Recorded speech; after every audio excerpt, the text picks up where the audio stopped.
আসসালামু আলাইকুম ভিউয়ার, সবাইকে ধন্যবাদ আমার চ্যানেল দেখার জন্য। আজকে এই দাদা ভাই ফোন দিয়েছে, তার গরুটা হিটে এসেছে, এজন্য সিমেন্ট দিতে হবে। ভালো মানের সিমেন্ট সে খুঁজতেছে। আমার এক পরিচিত ভাই বলল যে ব্রাকের সিমেন্ট দেন, তো দাদা রাজি হওয়াতে আমাকে ফোন দিয়েছে।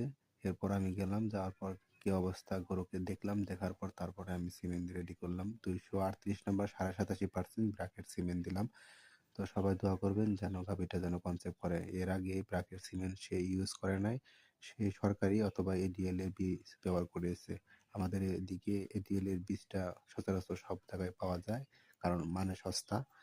আর এডিএল এর বাছুর সে খুব একটা ভালো হয় না, এজন্য সে বলল যে ব্রাকের সিমেন্ট ব্যবহার করতে হবে।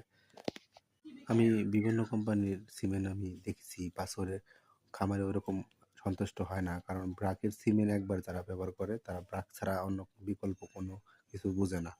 তাই আপনাদের বলবো, যারা নতুন খামার করতে চাইতেছেন তাদেরকে বলবো, প্লিজ আপনারা ব্রাকের সিমেন্ট ব্যবহার করেন, আপনারা আপনার খামারকে উন্নত করেন, কারণ ব্রাকের কোনো বিকল্প হয় না।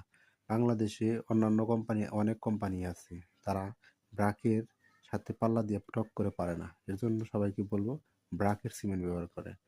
আর এই যে দেখেন, আমি চেষ্টা করতেছি গানটা ভিতরে পুশ করার জন্য, কিন্তু পিছনে একটা গাছ আছে, গাছ থাকার কারণে আমি হাতটা ঠিক মতন আমি ঘোরাইতে পারতেছি না, এজন্য একটু দেরি হয়ে গেল সার্ভিস পার করতে। সবাইকে বলবো আমার চ্যানেলটি প্লিজ সাবস্ক্রাইব করে রাখেন এবং লাইক করেন এবং বেশি বেশি শেয়ার করেন। ধন্যবাদ সবাইকে আমার পাশে থাকার জন্য।